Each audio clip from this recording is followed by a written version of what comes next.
여러분 충남 아산에 있는 어떤 한 숲속의 기도원이었는데요. 기도원인데 방송국에서 거기에 이상한 모임이 있다는 이야기를 듣고 취재를 나갔습니다. 좀 특별한 모임이 그 숲속에 있는 기도원에서 정기적으로 열린다는 것이죠. 거기 그 취재한 취재팀과 그 다음에 제보하신 분하고 숲속에 숨어서 이렇게 그 주차장을 이렇게 촬영을 하고 있었는데요. 얼마 후에 정말 차들이 쫙 몰려 들어오더라고요. 그리고 그 차에서 사람들이 내리는데 여기 이렇게 배지를 하나씩 달았어요. 근데 배지에 특별한 이 모양이 있는 그런 배지였습니다. 그 사람들이 보통 정기적으로 한 번씩 뭐 한 달에 한 번인지 뭐 두 달에 한 번인지 그 자리에서 특별한 훈련을 받는데 약 한 150명 정도가 모인답니다. 그리고 그 모임에 이 제보하신 이 여자분도 원래는 거기에 참석을 하다가 얼마 전에 거기가 너무 이상해서 나와서 거기에 대해서 이 방송국에 제보를 한 것이더라고요. 근데 이 여자분도 원래는 목사님 사모님이었어요. 이 목사님, 그러니까 개척교회를 해서 같이 이렇게 작게 목회를 하고 있었던 목사님 사모님이었는데 딸 하나 아들 하나 두고요. 그리고 열심히 목회를 한 것 같은데 열매가 없었어요. 그래서 성도들도 안 모이고 그래서 너무 힘들어서 우리가 뭘 잘못하고 있나 하는 고민을 할 때 어떤 부부가 자신들을 찾아왔답니다. 그들을 만나게 됐는데 그들이 이 훈련을 소개해줘서 온 가족이 이 훈련을 참여하게 됐답니다. 그리고 이 단체의 훈련을 받는데 점점 시간이 지나면 지날수록 좀 이상한 거예요. 여자분이 생각할 때 너무 이상한 게 많은 거예요. 그래가지고 안 되겠다 여보 여기 이상하다 나가자 이렇게 했는데 이미 그때는 그 남편분하고 그러니까 목사님이었죠. 개척교회 목사님이었는데 이 남편분이랑 아이들은 거기 완전히 푹 빠지신 거였어요. 그래서 결국은 이 여자분만 나와서 가족들을 좀 꺼내내려고 이 방송국에 아마 전화를 했던 것 같습니다. 이 단체 이름은 피복음교회라는 것입니다. 허모 씨가 교주로 있는 사이비 이단 단체입니다. 요즘 이름이 바뀌어서 새로운 이름은 뉴 예루살렘 또는 새 예루살렘 교회라고 부르는 교회이고요. 전국적으로 한국 전국적으로 있습니다.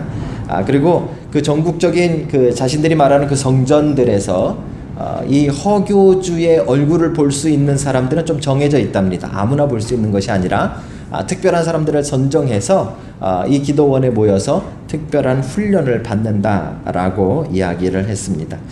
지난 5월 16일 추적 60분에서 방영한 귀신 쫓는 하느님 피복음교회의 비밀이라는 제목의 방송입니다. 여러분들 아마 집에 가셔서 찾아보시면 어렵지 않게 찾아보실 수 있습니다.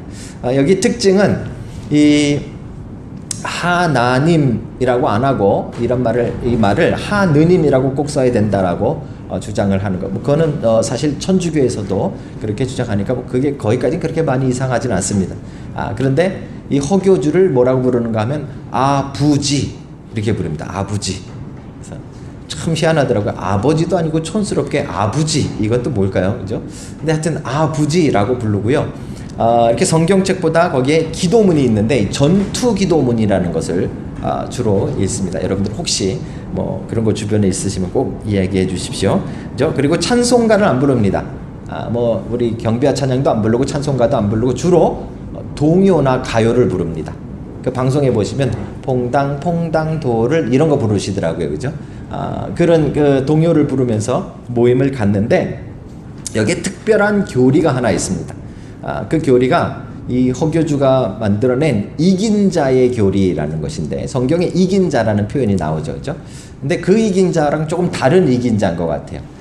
원래 이 허모 씨가 그 일반 교회를 잠시 다녔던 것 같아요. 어렸을 때부터는 아닌 것 같고 나중에 좀 커서 다닌 것 같은데 그 교회에서 목사님이 그냥 열심히 다니니까 안수집사 투표가 있는데 좀 기도원에 가서 열심히 기도하고 준비하라고 말씀하셨나 봐요. 그래서 이 허 씨가 그 기도원에 들어가서 기도를 하다가 21일 만에 하나님을 만났답니다. 환상 가운데 하나님을 만나서 그 하나님을 만나서 보통 여러분 하나님을 환상 가운데 뵈면 어떻게 해야 될까요? 이렇게 가르쳐 드려야 되나요? 어떻게 해야 될까요? 찬양하시고 경배하시고 예배하셔야죠. 그죠? 근데 허교주는 뭐 했을까요? 가위바위보를 했답니다. 하나님하고 가위바위보를 해서 하나님은 보를 내고 본인은 가위를 냈답니다. 그래서 자기가 이겼답니다. 그래서 하나님께서 네가 이겼구나. 너는 세상에 나가 혈연, 지연, 학연 모두를 그 가위로 잘라버려라 라는 계시를 받고 그가 내려와서 만든 이 단체가 피복음교회라는 것입니다. 저도 좀 이 이야기를 들으면서 좀 황당했어요. 이 부분만 봐도 황당한데 사람들은 굉장히 많이 따르고 있죠. 그죠? 이런 생각도 해봤습니다. 가위바위보해서 가위로 이겼으니 그 정도로 끝난 거지. 만약에 주먹으로 이겼으면 세상 가서 다 때려 부셔라 뭐 이랬을 수도 있잖아요. 그죠? 이 가위의 의미는 무엇인가 하면 마태복음 19장 29절에 보시면 또 내 이름을 위하여 집이나 형제나 부모나 자식이나 전토를 벌인 자마다 여러 배를 받고, 그죠? 또 영생을 받지 못하는 자가 없사리라 하는 성경 구절 말씀을 이용을 해서 거기에 보니까 예수님을 위해서, 주님을 위해서 가족을 버리는 내용이 나오니까 그것을 실질적으로 적용을 해서 자기와 새로운 관계를 맺기 위해서, 자기는 하나님인데 아버지인데 이제 자신과 새로운 관계를 맺기 위해서는 모든 현재의 혈연과 지연과 학연을 끊어야 한다라고 주장을 하는 거죠. 그래서 거기 온 사람마다 다 이혼을 시키는 겁니다. 다 이혼하셔야 되고 부모와 자식 간도 끊어져야 되는 것이죠. 그래서 결국 그 단체에서 이 여자분은 이 사모님은 나왔는데 남편과 아이들은 끊어지지 빼내오질 못한 거예요. 나중에 찾아가서 그 교주 집 앞에서 자기 딸을 만나서 막 실갱이를 하는데 마지막에 안 되니까 답답하니까 얘가 제 딸이에요 이렇게 이야기하는 방송 부분이 나옵니다. 그 딸이 거기다 대고 하는 말이 딸은 무슨 내가 당신 딸입니까? 라고 이야기하는 장면이 나오죠. 이 혈연을 다 끌어놓는 겁니다. 여러분 어떻게 생각하십니까? 제가 볼 때 아주 질이 나쁜 이단 가운데서도 아주 질이 나쁜 사입이 이단 중에 하나가 아닌가 그렇게 생각합니다. 사실 상당히 많은 이단들이 이제 한국에서 퍼진 다음에 뉴질랜드도 들어옵니다. 오클랜드에서도 신천지가 발견됐고요. 제 생각에는 웰링턴도 아마 활동을 시작하지 않았나 라고 생각합니다. 이단들은 여러 가지로 극성맞게 활동하는데 사실 이단도 조금 종류가 있습니다. 사실 어떤 교리나 예를 들어서 우리가 오늘도 이야기하겠지만 삼위일체 이런 교리들은 사실 좀 어렵습니다. 그렇죠? 그래서 그런 부분들을 해석하다가 나타나는 이단들이 있죠. 그들을 이해할 것은 아니지만 받아줄 것은 아니지만 그래도 그런 대로 우리가 그럴 수도 있겠다 이렇게 생각은 할 수 있습니다. 근데 지금 이런 부류의 이단들은 조금 차원이 다릅니다. 자칭 자신이 하나님이라고 말하고 자신이 예수님이라고 말하는데도 사람들이 따른다는 거죠. 이거 신기하지 않습니까? 저는 이거 굉장히 신기하게 봤습니다. 한국에 이렇게 자칭 예수님이라고 말하는 사람이 한 200명 가까이 있답니다. 200명. 근데 제가 어느 세미나에 가서 들었는데 그 200명 가까이 자신이 예수다라고 말하는 사람들이 혼자 떠드는 사람들이 아닙니다. 우리는 이게 정신이 이상한 사람이 막 뛰어다니면서 나는 예수다 그러고 3층에 있는 사람이 난 너 보낸 적 없다 뭐 이런 거 이야기 많이 들으셨잖아요. 그죠? 그런 정신 나간 사람들 이야기라고 생각하지만 사실 이 200명은요 추종하는 사람들이 한 명당 1000명, 2000명 심지어는 10,000명 넘어가는 그런 사람들이 추종하고 있다는 것입니다. 자칭 예수라고 말하는 것도 되게 이상한데 자칭 예수라고 말하는 사람들을 따라다니는 사람들이 엄청나게 많다는 거 여러분 한번 생각해 봐야 됩니다. 어째서 이런 일이 있을까요?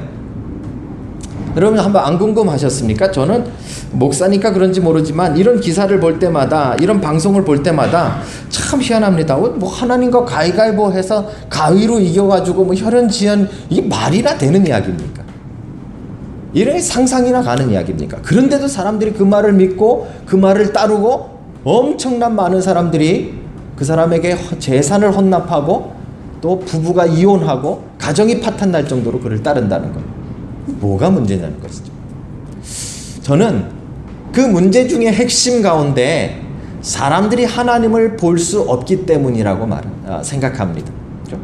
하나님을 우리가 볼 수 없기 때문에 이런 일들이 일어나는 것이죠. 하나님을 본 적이 없고 또 그 하나님에 대해서 이 제대로 알지 못하기 때문에 우리는 자신이 하나님이라고 이야기하고 자신이 예수라고 말하는 사람들을 분별하지 못하고 따라가는 그런 어리석은 모습으로 살게 되어지는 것이죠. 근데 여러분, 정말 하나님을 볼 수 없을까요? 이제부터 여러분 좀 심각하게 들으셔야 됩니다. 여러분, 여태까지 하나님은 당연히 안 보인다라고 생각하고 그냥 끝내셨잖아요. 그죠? 정말 하나님은 볼 수 없을까요? 우리는 그렇게 보이지 않는 하나님을 그냥 믿어야 되는 것일까요?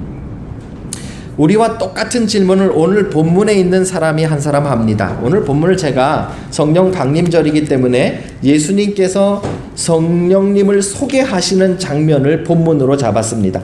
그런데 이 본문의 내용이 진행되어질 때 8절에 보시면, 여러분 주보에 안 나와 있지만 성경에 여러분 14장 8절에 보시면 이런 질문이 나옵니다. 빌립이 이르되 주여 아버지를 우리에게 보여주옵소서, 그리하면 족하겠나이다. 그죠? 보이지 않는 하나님을 믿는 것, 이것은 우리에게만 어려운 일이 아니라 실제로 2000년 전에 예수님 앞에 있었던, 예수님을 따라다니던 제자들도 똑같은 질문을 했다는 것이죠. 빌립이 주여 우리에게 아버지를 보여주시옵소서, 그러면 우리가 믿겠나이다, 이렇게 질문했다는 거예요. 여러분, 혹시 이런 질문 안 해보셨습니까? 저는 사실 해봤습니다. 하나님 좀 볼 수 있게 해주십시오. 좀 보면 잘 믿을 것 같습니다. 그렇죠? 빌립도 그렇게 질문한 것입니다. 그런데 이 질문에 대한 답이 9절에 나와 있는데 아주 간단하게 예수님이 딱 잘라서 이야기합니다. 예수께서 이르시되 빌립아, 내가 이렇게 오래 너희와 함께 있으되 네가 나를 알지 못하느냐? 나를 본 자는 아버지를 보았거늘 어찌하여 아버지를 보이라 하느냐? 이렇게 답하시죠. 무슨 말입니까? 예수님을 본 사람은 하나님을, 성부 하나님을 본 것과 똑같다라고 이야기하시는 거예요. 이건 나중에 우리가 삼위일체를 온전하게 이해할 때 그 뜻을 알게 되겠지만, 어쨌든 문장상으로만 본다면 예수님을 본 사람은 하나님을 본 사람이다, 이런 뜻이죠. 예수님의 답이 9절에 그렇게 분명하게 나와 있습니다. 실제로 여러분, 구약의 성경의 여러 부분을 봐도 하나님을 직접 본 사람은 없습니다. 우리 지난 시간에 나누었듯이 하나님께서 어떤 그러니까 여호와라고 말하지만 말락 아도나이 해서 여호와의 천사, 뭐 이런 사람의 모습으로 나타나셔서 아브라함이 대면하거나 이야기를 듣는 장면들은 성경에 많이 나와 있지만, 실제로 하나님의 그 실체를 본 존재는 성경에 없습니다. 구약에 없습니다. 가장 비슷하게 본 사람이 누구입니까? 예? 선생님이요? 누구요? 모세죠, 모세.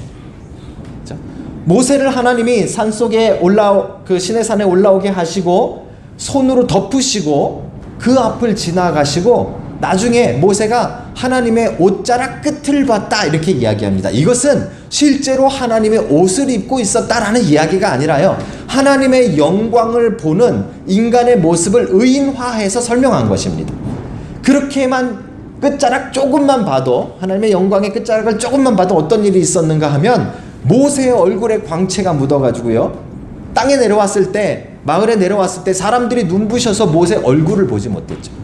그래서 수건으로 얼굴을 싸고 있었던 이야기 여러분 기억하실 것입니다. 자, 하나님을 직접 본 자는, 구약의 대부분의 사람들은, 유대인들은 하나님을 직접 본 자는 그 자리에서 죽는다라고 생각을 했습니다. 그래서 하나님을 본 자는 아무도 구약에 없습니다. 그런데도 불구하고 하나님은 임마누엘 하신다, 우리와 함께 하신다 계속 약속하셨고, 실제로 2000년 전에 예수 그리스도께서 성부, 성자, 성령 삼위 하나님 가운데 성자 하나님께서 우리와 같은 육신을 가지고 이 땅에 오시는 사건이 있었습니다. 그것을 우리는 성육신 사건이라고 말하죠. 그죠? 성육신 사건, 육신의 모습으로 입고 이 땅에 오셨다라는 말입니다. 그래서 그 예수 그리스도, 육신을 가지고 오신 예수 그리스도는 볼 수 있게 오셨기 때문에 그 예수 그리스도를 보는 것은 곧 하나님을 보는 것이다 라고 지금 예수님이 설명해 주시고 있는 것입니다. 이걸 조금 우리가 좀 심각하게 잘 생각해 봐야 됩니다. 하나님은 보이지 않지만 하나님을 볼 수 있는 방법은 사람의 몸을 입고 오신 예수 그리스도를 보는 것입니다. 그 예수 그리스도를 보면 하나님을 본 것과 같다라고 오늘 예수님이 9절에 그렇게 설명해 주는 것이죠. 아주 간단한 답입니다. 그런데 이 답에는 문제가 하나 있습니다. 지금의 상황입니다. 사실 그 9절로 끝났어야 되는 이야기인데 예수님은 그 뒤에도 계속해서 이야기를 하셔서 오늘 본문의 이야기까지 하십니다. 왜요? 예수님의 답이 온전하게 충분하지 못했기 때문에 그렇습니다. 그것은 이제 이 자리가 최후의 만찬의 자리고 조금 있으면 예수님이 십자가에 달려 돌아가실 것을 이야기했고 부활하신 다음에도 그들과 계속 있는 것이 아니라 승천하실 것을 분명히 말씀하셨기 때문에 그런 것이죠. 그렇죠?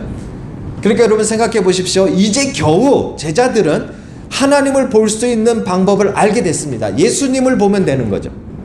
육신을 입고 있는 예수님을 보면 되는 겁니다. 그런데 지금 이 상황은 14장의 자리는 어떤 자리인가 하면 그 육신을 입고 오신 예수님조차도 얼마 후면 눈에 보이지 않게 될 거라는 말입니다. 그렇죠? 그래서 예수님께서 오늘 그 부분들을 계속해서 설명해 주고 계시는 것입니다. 16절을 보시면 이제 이렇게 이야기하십니다. 내가 아버지께 구하겠으니 그가 또 다른 보혜사를 너희에게 주사 영원토록 너희와 함께 있게 하리니. 우리가 조금 헷갈리지 않게 잘 보셔야 되는데 예수님이 육신의 모습으로 오신 그 모습은 십자가에 달려 돌아가시고 육신을 입은 채로 부활하시고 육신을 가진 채로 승천하실 것입니다. 그러면 이 땅 가운데 살아가는 사람들은 더 이상 예수님을 볼 수 없는 시간이 올 거라는 거죠. 그렇죠? 예수님을 볼 수 없는 시간에도 하나님을 볼 수 있는, 예수님을 볼 수 있는 또 다른 방법을 지금 예수님이 계속 이야기해 주시는 것인데 그게 바로 16절에 나오는 또 다른 보혜사, 즉 성령님에 대한 부분입니다. 정리해서 말씀드리면 이제 우리가 하나님을 보는 방법도 똑같습니다. 우리가 하나님을 보는 방법은 예수 그리스도를 대면하는 것입니다. 그런데 육신을 가지고 계신 예수 그리스도는 우리가 그분이 재림하실 때나 대면할 수 있습니다. 그때까지는 우리는 무엇입니까? 하나님을 못 보는 상태로 지나야 될까요? 아니고요. 그때까지는 우리는 성령님을 보면서 예수님을 보고 성령님을 보면서 하나님을 보는 것이죠. 여러분 오늘 성령 강림절입니다. 제가 이렇게 말씀드리는 이유는 우리는 성령 강림절을 너무 무시하고 살고 있어서 그렇습니다. 성탄절이라고 예수님이 오신 날이라고 우리가 믿고 있는 성탄절은 난리가 났습니다. 안 믿는 사람들까지 막 쇼핑하고 난리가 나죠. 그죠? 그런데 성령님을 보내주신 성령 강림절은 우리는 이 날이 그날인지 목사인 저도 날짜 계산하지 않으면 이 날이 그날인지 모르고 지나가는 경우가 참 많다는 거죠. 그죠? 그런데 굉장히 중요한 날입니다. 왜요? 예수님께서 다시 오셔서 우리의 얼굴을 그 육신을 가지신 예수님 그 얼굴을 다시 보는 그 재림의 시간까지는 우리가 그 예수님을 만나고 그 하나님을 볼 수 있는 유일한 방법은 성령님을 통해서라는 것이죠. 그래서 성령님이 오신 성령 강림절은 굉장히 중요한 날입니다. 성령님을 여러분들이 제대로 알지 못하고 성령님을 보지 못한다면 여러분들은 하나님을 볼 수 없는 자로 살아가는 것입니다. 여러분 영적으로 이제 성령님을 볼 수 있는 여러분 다 되시길 주님의 이름으로 축복합니다. 아멘 안 하시죠? 우리는 그죠? 성령님을 왜 아멘 안 하는지 아십니까? 성령님을 볼 수 없다고 생각하기 때문에 그렇죠. 자, 이야기는 맞아요.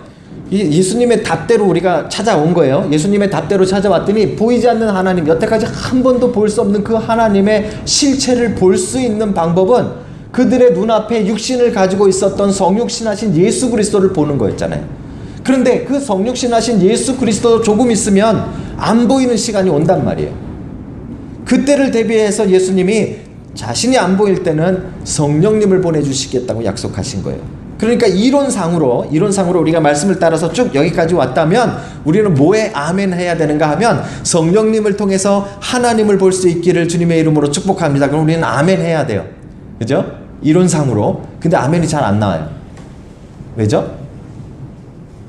성령님을 볼 줄 모르잖아요. 우리가 성령님을 본 적이 없잖아요. 성령님은 안 보이잖아요. 차라리 예수님은 육신을 입고 오셨으니까 그의 얼굴을 봤을 거예요. 우리가 사진에 보는 그런 얼굴 아닐 거예요. 1세기 유대인들은 약간 더 까맸을 거예요. 머리가 곱슬곱슬했을 거예요. 조금 더 못생겼을 가능성이 있어요. 성경대로 한다면. 그죠? 어쨌든 그 얼굴을 우리는 볼 수 있단 말이에요. 그런데 성령님은 우리가 볼 수가 없잖아요.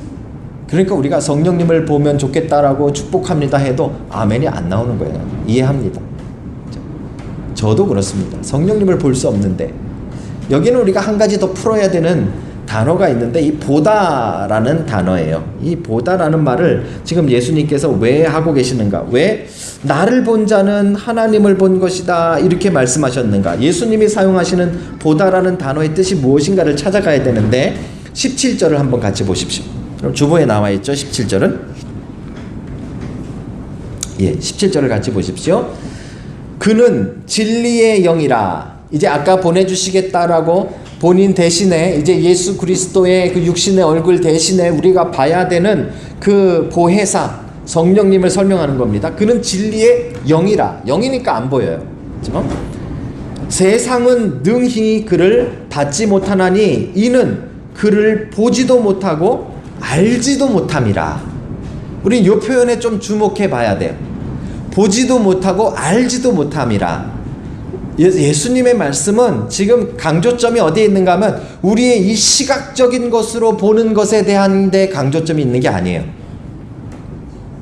우리가 본다라고 말하는 이 표현이 그냥 시각적으로 보는 것을 말하는 것이 아니라 그거보다 더 영적인 표현을 말하는 것이에요.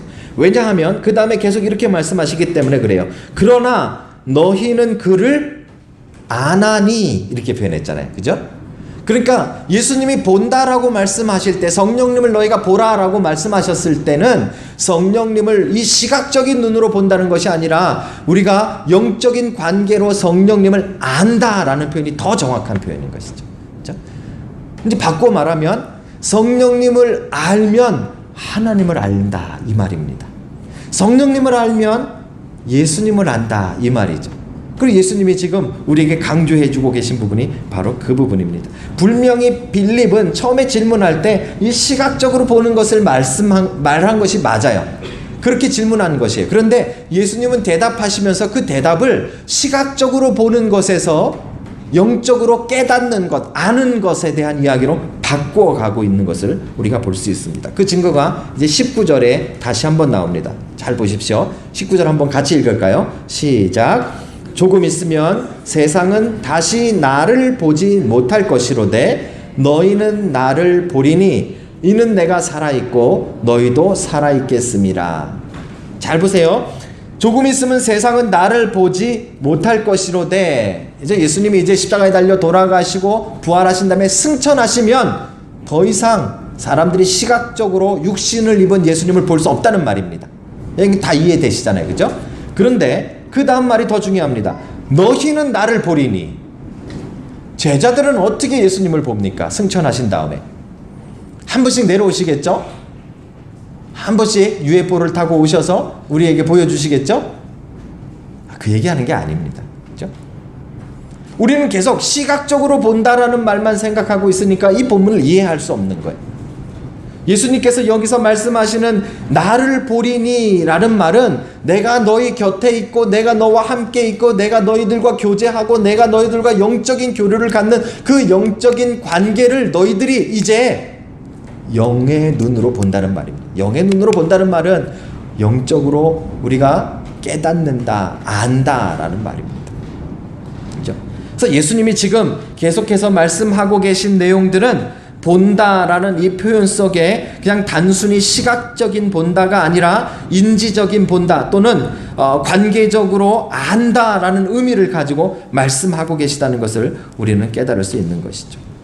그렇다면 이제 다시 두 번째 단계로 우리 마무리합니다. 빌립이 질문한 대로 하나님을 보여주십시오. 아버지를 보여주십시오. 그랬더니 예수님이 나를 보면 아버지를 보이지 않는 아버지를 본 것이다 이렇게 말씀하셨어요. 그것은 예수님은 실제로 육체를 가지고 보이시는 모습으로 왔기 때문에 그런 것이에요. 근데 예수님은 여기서 이야기를 끝내신 것이 아니라 계속해서 그 다음에 이야기를 하셔서 누구까지 이야기를 하시는가 하면 성령님까지 이야기하시잖아요. 그 이유는 지금의 상황에 있습니다. 지금의 상황이 예수님이 곧 보이지 않는 승천하시는 시간이 올 것이기 때문에 그렇습니다. 그때는 더 이상 예수님을 육신의 눈으로 시각적인 눈으로 볼 수 없다는 말입니다. 하지만 그럼에도 불구하고 우리는 하나님을 봐야 되고 예수님을 봐야 됩니다. 어떻게 해요? 성령님을 통해서. 그리고 여기서 본다라는 말은 눈에 보이는 이 시각적으로 보는 것이 아니라 우리가 영적으로 깨닫고 그분의 실체를 알게 된다, 이 말입니다. 좀 답답합니다. 제가 설명하기에도 좀 답답한데, 공기를 생각해 보십시다, 여러분. 공기는 이 자리에 있습니까? 네? 대답 좀 한번 이 바람보다 크게 해주십시오. 공기는 이 자리에 있습니까? 공기는 보이십니까? 안 보이잖아요, 그죠? 안 보이지만 공기는 이 자리에 존재하잖아요, 그죠? 우리는 시각적인 눈으로 봐서 공기가 있다는 것을 아는 것이 아니라 우리는 다른 것을 가지고, 다른 증거들을 가지고 공기가 있다는 것을 아는 거예요. 똑같이 우리가 성령님을 볼 수는 없는데, 하나님을 볼 수는 없는데, 이 시각적인 눈으로는 볼 수 없지만, 그죠? 우리는 다른 것을 가지고 성령님이 우리와 함께하고 존재하고 계시는 사실을 아는 것이, 그게 보는 것이. 그죠?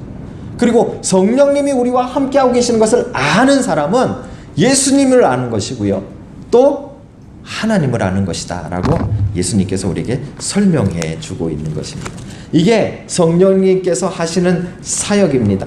오늘 여러분들이 이 자리에 와서 하나님이 궁금하십니까? 여러분들에게 하나님은 누구실까? 이런 마음은 누가 지금 누워주는가 하면 성령님이 하시는 일이다, 이 말입니다. 하나님을 알게 하시니까, 하나님을 보게 하시는 일. 여러분, 교회 한번 나오는 것이 쉽지 않습니다. 생각같이 쉬운 것 같지만,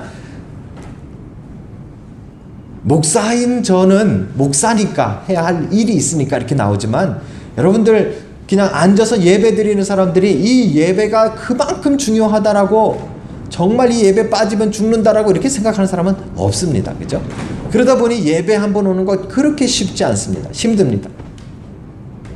근데도 오늘 여러분들이 이 자리에 있다는 것은 무엇을 증명하는 것인가 하면 성령님이 여러분들을 이끌어가고 있다라는 말입니다. 그죠?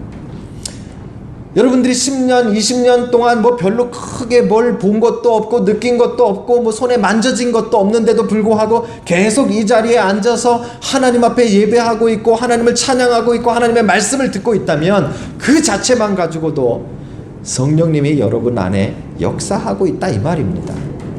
그게 쉬운 일이 아니라는 겁니다. 여러분, 안 믿는 것이 쉬울 것 같습니까? 믿는 것이 쉬울 것 같습니까? 안 믿는 것이 훨씬 쉽습니다. 그런데도 불구하고 여러분도 모르게 이 자리까지 계속 여러분들의 인생이 인도되어지고 있다면 그것은 성령님께서 하시는 일이다, 이 말입니다. 그 성령님을 볼 수 있어야 됩니다. 이제 마지막으로 제가 실제로 이 성령님을 어떻게 아는가, 어떻게 보는가 하는 것을 말씀드리고 마치려고 합니다. 어떻게 하면 성령님을 우리가 볼 수 있고 알 수 있는가 하는 것이죠. 분명히 아까 영이라고 하셨으니까 시각적인 것으로는 안 됩니다.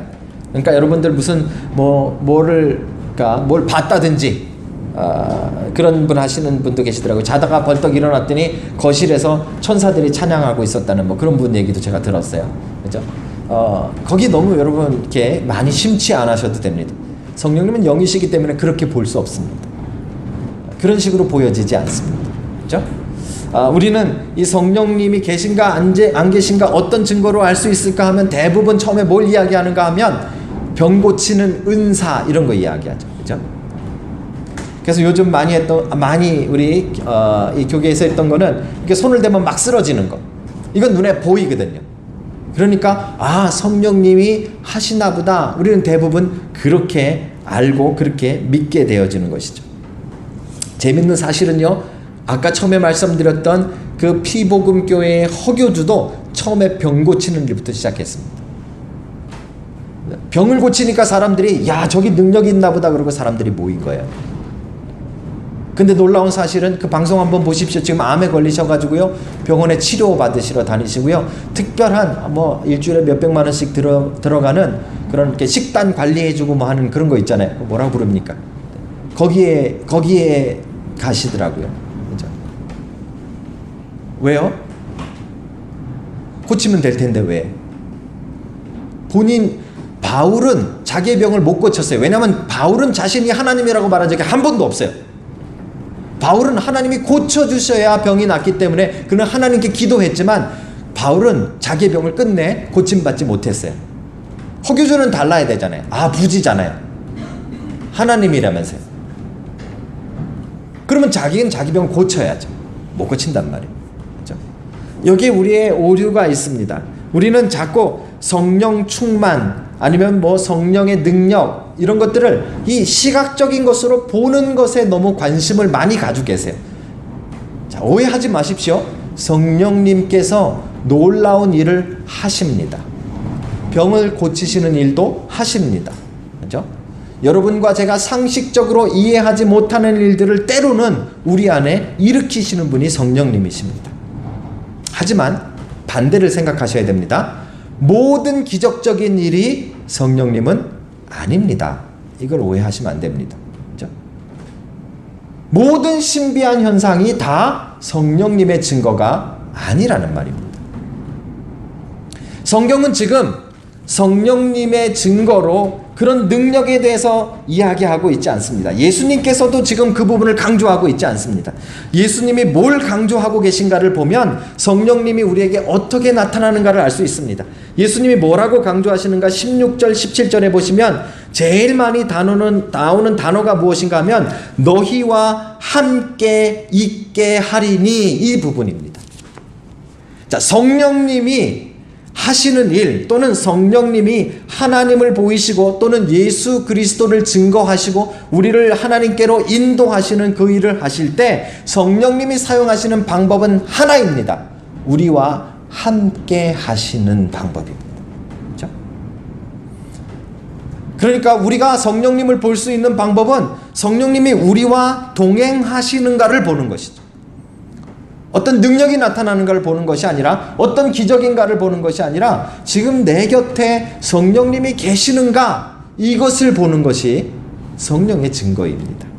실제로 이 보혜사라는 단어가요 파라클레토스라는 단어에서 온 건데요. 이 단어를 보통 이 번역할 때 번역본마다 카운셀러 그러니까 뭐 상담자 또는 뭐 중보자 돕는 자 이렇게 설명합니다. 보혜사라는 뜻이 성령님에 대한 이름인데요. 그죠? 예수님도 보혜사예요. 첫 번째. 또 보혜사, 두 번째 보혜사. 성령님에 대해서도 중보자, 위로자, 돕는 자 이렇게 번역해요. 이 보혜사라는 한자 자체는 무엇인가 하면 보호하시고 은혜를 주시는 분 이런 뜻이에요.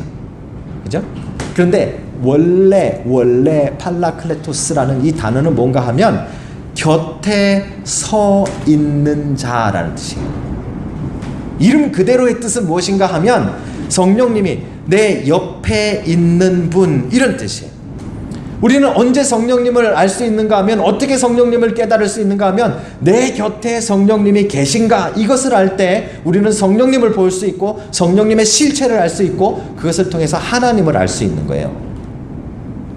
오늘 조금 여러분 어렵지만 이렇게 생각하시면 돼요. 그러면 언제 우리가 성령님이 정말 내 곁에 있는가를 알 수 있을까? 이렇게 걸어다닐 때 성령님이 이렇게 막 계속 얘기하시죠? 안 그러세요? 만약에 혹시 성령님이다 그러면서 계속 옆에서 누가 얘기하신다면 병원을 빨리 가셔야 돼요. 왜 안 하신단 말이에요? 곁에 계시는데 이 외부적으로 뭐를 이렇게 들리거나 뭐 자꾸 뭐 보이거나 그럼 이 문제가 있는 거예요. 그렇지 않습니다. 그렇죠? 성령님은 내 곁에 계시는데 그 곁에 계신 걸 내가 영적으로 언제 깨닫는가 이걸 생각하셔야 돼요. 언제 깨달을까? 사람들은 그것을 깨닫기 위해서 40일 금식을 합니다. 그죠? 막 40일 금식하고 나면은 막 배도 고프고 이제 헛것도 보이고 막 들리고 그러겠죠. 성령님 보인다, 만난다고 그렇게 생각합니다. 작정을 해서 몇 달간 기도를 합니다.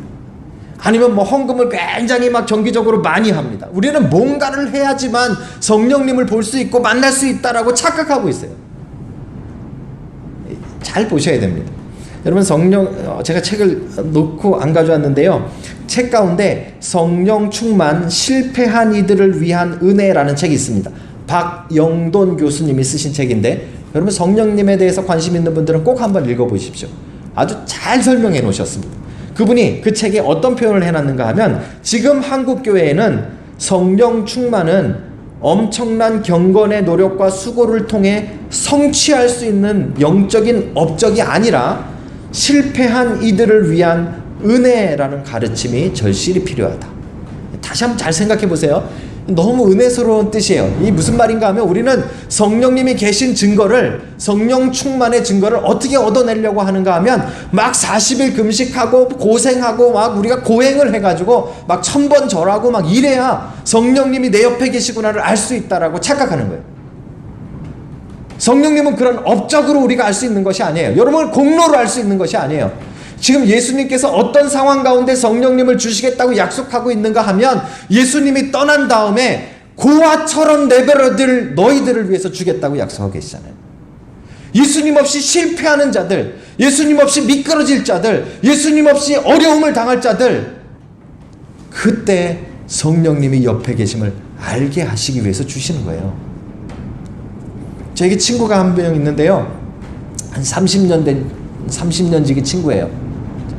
한국에 떨어져 있으니까 뭐 여기 자주 왔다 갔다 하긴 했지만 여러분 맨날 얼굴 보지 않습니다. 맨날 얼굴 안 보면은 맨날 생각나는 거 아니에요. 제 친구의 존재가 있는지 없는지 평소에 잘 모르고 지냅니다. 근데 언제 제가 이 친구가 내게 친구가 있지 언제 제일 느끼는지 아십니까? 어려울 때, 외로울 때, 힘든 일 있을 때, 부부싸움 했을 때. 그래서요, 이 친구한테 제가 카톡을 보내거나 제가 카톡을 보내면 맨 처음에 돌아오는 답이 이거예요. 왜? 무슨 일이 있니? 여러분 잘 생각해 보세요. 이 친구의 존재는 늘 내 옆에 있는 것처럼 느껴지는 게 아니에요. 분명히 있죠. 존재하죠. 내 친구죠. 그런데 언제 생각나고 언제 느껴지고 언제 알게 되는가 하면 어려울 때 느껴지는 거예요. 지금 성령님도 그렇게 해서 우리에게 주고 계시는 거예요. 예수님이 떠나시면서 남겨질 제자들에게 고아와 같이 내버려 두지 아니하고, 그죠? 그래서 우리는 언제 성령님을 알 수 있고 어떻게 성령님을 알 수 있는가 하면 여러분들이 고난 가운데 있을 때 성령님을 알 수 있는 거예요. 여러분들이 실패함 가운데 있을 때 성령님을 알 수 있는 거예요. 여러분들이 살다 힘들어서 지쳐 있을 때 내 곁에 성령님이 계시구나를 깨닫게 되는 거예요. 여러분 그 성령님을 볼 수 있는 여러분 되시길 주님의 이름으로 축복합니다. 그래서 여러분 고난과 어려움은 사실 성령님을 발견할 수 있는 최고의 기회예요. 참 아이러니하지만, 참 개인적으로 여러분들에게 고난과 어려움이 없기를 참 바라지만, 성경적으로 한다면 고난과 어려움은 오히려 내 곁에 서신 그 성령님을 깨닫고 알게 되는 서로의 기회예요. 성령님을 볼 수 있는 찬스란 말이에요. 고난 가운데 그냥 여러분 좌절해 있지 말고, 고난 가운데 그냥 쓰러져 있지 말고 성령님을 볼 수 있는 여러분 되시길 주님의 이름으로 축복합니다. 그 성령님께서, 예수님께서 오늘 소개해주고 계신 성령님의 모습인 것입니다. 제가 지난 주간에요, 노예 임원회가 있어서 급하게 오클랜드를 방문했어요. 올라가니까 또 노회일도 있고 또 지난번 교회에 또 어려움도 있고, 그래서 사람들은 막 하루에 미팅을 4건 막 5건 막 이렇게 하다 보니까 집에서 어머니랑 같이 밥 먹을 시간이 없는 거예요. 한 끼 먹었어요. 3일 있는 동안에 어머니랑 딱 한 끼 먹었어요. 한 끼 밥을 먹고 잠깐 이렇게 앉아 있는데 뭐 무슨 얘기를 하다가 그 얘기가 나왔는지도 모르겠어요. 저희 어머님이 40년생이세요. 40년생이시니까 이제 막 6.25 전쟁, 그 다음에 일사후퇴 이때 때 어렸을 때 기억이라서 그렇게 많은 기억은 가지고 계시지 않은데 그래도 몇몇 가지 기억을 가지고 한 번씩 이야기를 하셔요. 저희 그 둘째 외삼촌이 다리가 한쪽 좀 불편하십니다. 그런데 먼저 저 밑으로 내려갔다가 가족들을 데리러 평택까지 올라오셨대요. 그래가지고 막 저희 그 할머니, 할아버지는 일찍 돌아가셨고요. 외할아버지는 일찍 돌아가셨고, 외할머니하고 우리 돌아가신 이모, 그 다음에 저희 어머니, 삼촌들, 뭐 이렇게 막 가족들을 챙겨가지고, 그때 이모는 결혼하셔서 아이를 이제 뭐 둘째까지 아마 낳으셨던 것 같아요. 저희 사촌 누님들이 뭐 50년생 이렇게 되시니까 아마 그때쯤 이제 태어나신 것 같아요. 그죠? 그렇게 막 챙겨가지고 이 기차 저기 막 이렇게 왔다 갔다 하다 겨우 기차를 잡아가지고 이렇게 가족들이 막 탔대요. 저희 어머니 기억에 어렸을 때 그냥 이 아이의 모습으로 그냥 이렇게 거기 가족들과 함께 쫄래쫄래 타신 거죠. 본인 가족도 정신 없었을 거예요. 근데 옆을 보니까 어떤 부부가 아이 셋을 데리고 왔더래요. 갓난아기 하나에다가 2명도 우리 뭐 리건이 리우처럼 요만한 아이들 막 왔다 갔다 하는 그런 아이들. 그 5가정이 이렇게 5명의 식구가 옆에 바로 타가지고 옆에서 막 이렇게 시끄럽게 같이 가는데, 물론 다른 사람도 많았겠죠. 근데 잠깐 기차가 서는 사이에 이 아버지가 이 먹을 걸 좀 구한다고, 아이들이 배고파하니까 주먹밥 구하시겠다고 기차에서 내렸대요. 근데 내린 상태에서 기차가 출발해버리고. 우리 어른들 예전에 그런 일들이 많으셨잖아요, 그죠? 난리가 났죠. 애 셋 데리고 이 엄마가 막 난리가 났어요. 남편이 뭐 먹을 거 구한다고 내려갔는데 저기서 타지도 못하고 기차가 출발해 버렸으니까 울고 불고 난리가 났죠. 주변의 사람들도 난리가 났습니다. 근데 여러분, 한참을 가다가 이 엄마가 안 되겠는지 이 갓난아기를 이불에 싸가지고 기차에서 잠깐 기차가 섰을 때 내리더래요. 그러더니 저 역 저쪽에 나무 밑에다가 아이를 내려놓고 그리고 막 울면서 타버리더래요. 아마 애 셋이니까 애 셋을 자기가 다 감당을 못해서 이게 첫째, 둘째 이거 끌고 다니느라고 아마 셋째는 포기하신 것 같아요. 그래서 나무 밑에 내려놓고 그리고 그 엄마가 울면서 탔대요. 근데 저희 어머니가 아직도 다른 기억들은 다 희미한데 그 아이 하나 남겨져 있는 그 모습은 아직도 너무 선명하다고 이야기하시더라고요. 여러분, 저는 이 말씀을 준비하다가 갑자기 그 아이가, 그 이야기가 생각났어요. 예수님의 심정이 지금 그 심정이에요. 예수님께서 이 땅에 오셔서 제자들과 함께, 그죠? 3년 4년간을 사역하시면서 그들을 훈련하였지만 여러분 성경을 보시면 그들은 별로 변한 게 없어요. 그들이 조금 나아진 것이 없어요. 아마 이 상태로 그들을 그냥 내버려 두시고 예수님만 부활하시고 승천하셨다면 아마 그 제자들은 이 세상 가운데 찌들어서 다 끝나고 말았을 거예요. 죽고 말았을 거예요. 실패하고 말았을 거예요. 그런데 오늘 예수님께서 그들을 위해서 성령님을 약속하시면서 하시는 말씀인 거예요. 내가 너희를 고아와 같이 버려두지 아니하고 너희에게로 오리라. 이건 재림한 다음에 오시겠다는 이야기가 아니에요, 여러분. 나중에 다 큰 다음에 만나자 그 얘기 하시는 게 아니에요. 지금 당장 내가 없으면 금방 죽을 것 같은 너희들에게 내가 다시 오리라. 다른 방법으로 오는 거예요. 어떤 방법으로요? 성령님의 방법으로 오시는 거예요. 그래서 영원토록 그 안에 함께 하시는 거예요. 그래서 이제 너희는 나를 보리라 라고 말씀하셨고 20절에 보시면 그날에는 내가 아버지 안에 너희가 내 안에 내가 너희 안에 있는 것을 너희가 알리라 라고 말씀하셨잖아요. 하나님을 볼 수 있는 방법이에요. 예수 그리스도를 볼 수 있는 방법이에요. 성경이 분명하게 증언하고 예수님께서 우리에게 소개하고 있는 방법이에요. 여러분 삶 속에 성령님이 함께 서 계심을 발견하는 여러분 되시길 주의 이름으로 축복합니다. 언제 발견하실 수 있다고요? 고난 가운데. 평소에도 발견하시면 좋아요. 근데 우리는 인간이 연약해서 그게 잘 안 돼요. 나 잘 나갈 때는 내 곁에 서신 분을 볼 수 없어요. 나 혼자 잘 가는 줄 알고. 근데 여러분 만약에 실패하신다면, 만약에 힘드시다면, 만약에 조금 너무 어려운 상황에 처하신다면, 도저히 뛰어넘지 못할 만한 일들이 여러분 앞에 있다면, 여러분 제일 먼저 그 문제가 아니라 성령님을 보실 수 있는 여러분 되시길 주의 이름으로 축복합니다. 성령님은 우리 곁에 서 계신 분입니다. 하나님의 약속대로 한다면 영원토록 그렇게 하신다 하셨습니다. 여러분 곁에 계신, 여러분 안에 계신 성령님과 동행하시는 인생 되시길 주의 이름으로 축복합니다. 기도하시겠습니다.